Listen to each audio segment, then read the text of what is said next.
Okay, so continuing problem 611, let's see where we were. We had found a relationship between AX and EX, and I think I had started writing down the forces that we found in the various members.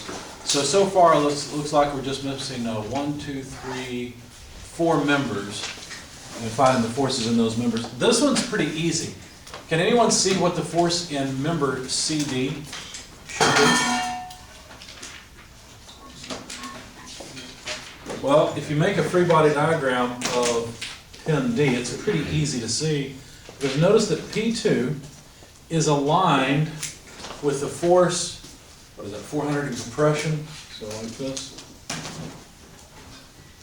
It's aligned with the force in DF. And notice that CDE lies along one line. So there's no way that the forces in this line affect the forces in this line, even though they're not perpendicular to one another. Well, actually, they are perpendicular in this case. They wouldn't even have to be perpendicular to each other, because notice that these two forces are aligned, and therefore their magnitude would be the same. Remember how we were talking about zero force members like this one? And we said when there are two members in a line, then any other member, well, a third member, would end up being a zero force member, because there's no need for it to maintain any force. Now, of course, it's still beneficial to have that member there, because note that this is what's called a toggle position. Without BG, what would happen is those two would either go, that point B could move up or it could move down, and would catastrophically fail, right? It would buckle, essentially. But for our purposes, it's really easy to find the force in member CD. It's just the same as the force in DE. Okay? So this was in compression, therefore CD is also in compression. Okay, so that's another one that's really easy to come up with. So 825 pounds in compression. And now we've got our 1, 2, 3 more forces to deal with. Of course, this one's easy also, right? BC is pretty easy. What would it be? The same as AB. Same as AB, exactly. 708.3 repeating. Compression or tension? Compression. Compression. And basically what you did there was you looked at point B and you realized there's a zero force member and you're done. It's easy. Okay. That leaves us with CG and AG. Okay. Let me make sure that what we've done so far matches my notes. My notes are in a little bit different order. I solved this in about the same way. I started with the video and wrote down what we've done, and then I added to it.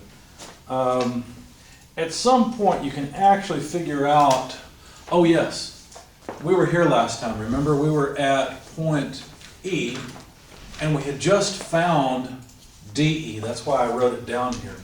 However, notice that we would have found DE from a sum of forces in the Y direction. So that gave us FDE, obviously. But now we can sum forces in the X direction. I think we ran out of time before we were able to complete that sum. So let's do that. So summing forces in the X direction at point E. Find it in my notes here. Here it is. All right, so what do we have? I guess we could just work it at the board, right? EX and FE is in tension, so certainly we have minus FE. But DE, being in compression, is actually pointed this way. And so I'm going to say plus the force in DE. Sorry, I'm mixing up my terminology a little bit. What I really mean is the same thing I meant before. It's probably easier to just write DE rather than force in DE, but whatever you like. But I don't want all of this, right? I just want the horizontal component of DE. Mm-hmm. So what I need is a factor to take care of that, and the geometry is pretty straightforward.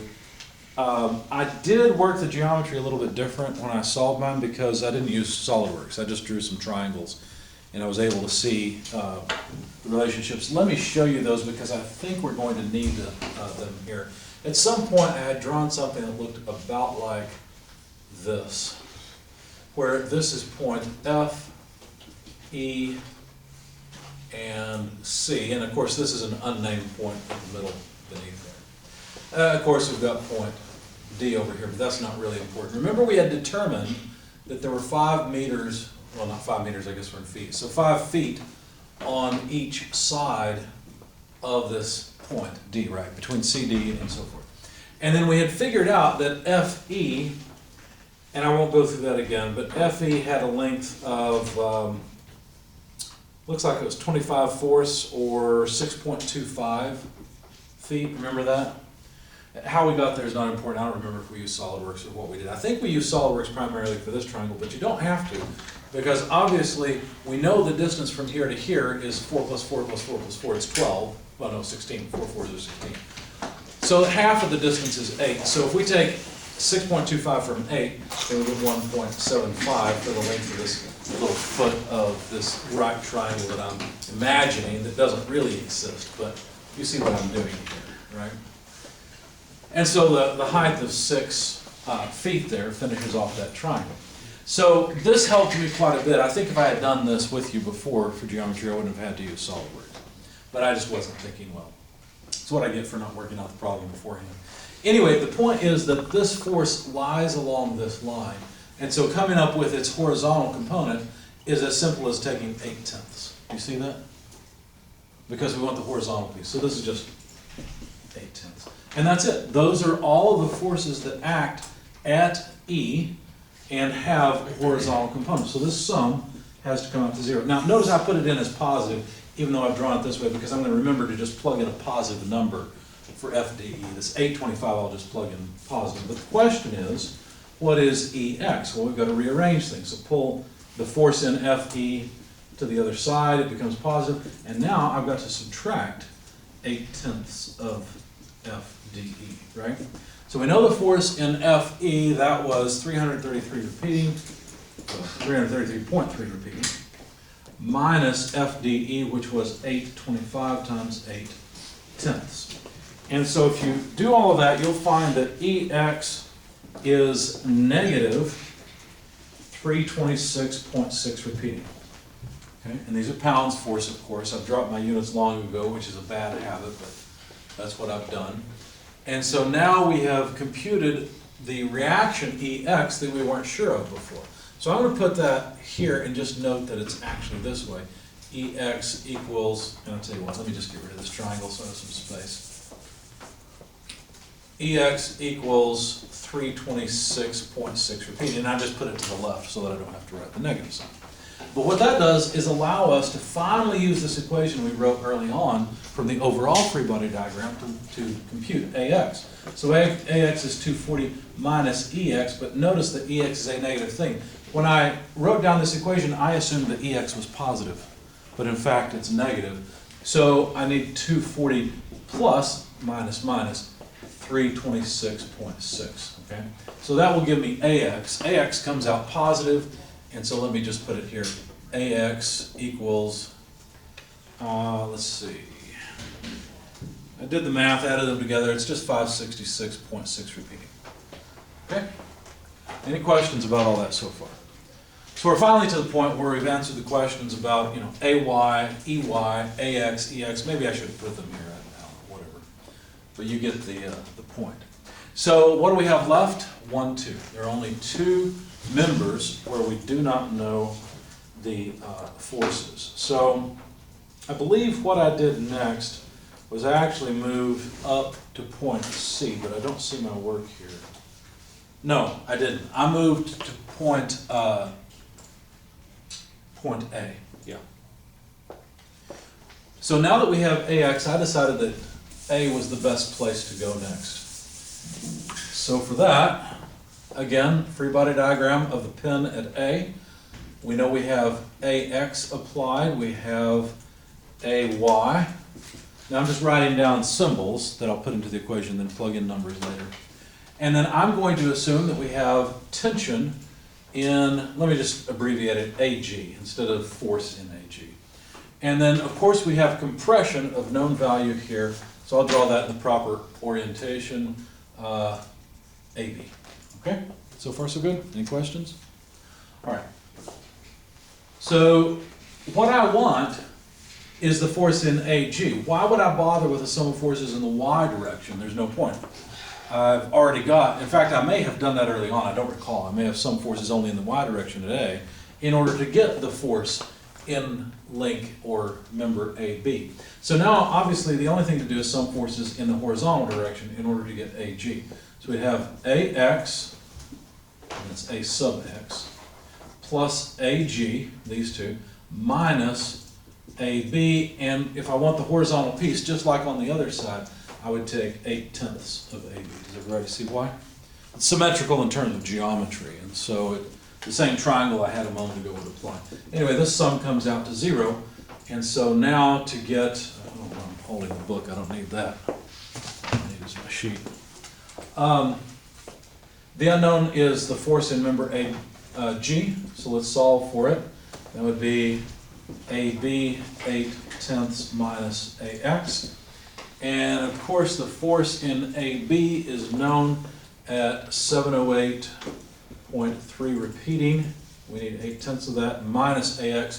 AX is known as 566.6 repeating. And so once you plug all that into a calculator, let's see, where did I do that? This is interesting. You get 0. That's what I thought. Yeah, so you end up with no force in this member in AG as well, which is kind of interesting. The last thing is to compute the force in CG, but that one's very easy. In fact, that's trivial as well, because look, if this is point G, and you have no force there, then can you have any force in the last member CG? You don't even have to sum forces. That one's just easy to see. So it's interesting that all of these three members have no force at all in them. Now notice there's one point where we have not summed forces. Where is it? So C. So we can ask ourselves the question, have we made a big mistake somewhere? We have a built-in check. Because, look, point C has a 600-pound load. It has 0 pounds from G. It has a compression load from B of 708.3 repeating. It has a compression load of 825 from D, and a tensile load from F of 333.3 repeating. Okay? Now, these are all numbers. There's no unknowns. The sum of the forces in the vertical direction should cancel, so should the sum of the forces in the horizontal direction. Let's find out if they do. So if we sum forces in the horizontal direction first, we would get 708.3 repeating, but not all of it. Remember, this is along this line. So if I want the horizontal piece, what fraction would I take? The horizontal piece, 8/10. 8/10, exactly. Okay. I've got a negative force here, minus 825. How much of it? Remember, it's lying along this line, symmetrical. 8/10, good. And then I've got a positive component, 333.3 repeating. How much of it can I take? Well, remember that little triangle that I drew? It really is not there, it's this one.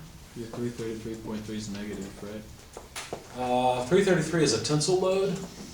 I'm summing forces in the horizontal direction, so it's going to give me a positive component. Okay. You're thinking of the Y direction. Yeah. Yep. So remember that triangle that I drew? This side was 6 feet. This side was 6.25, if I remember correctly. Let me look at it. Yeah, there it is.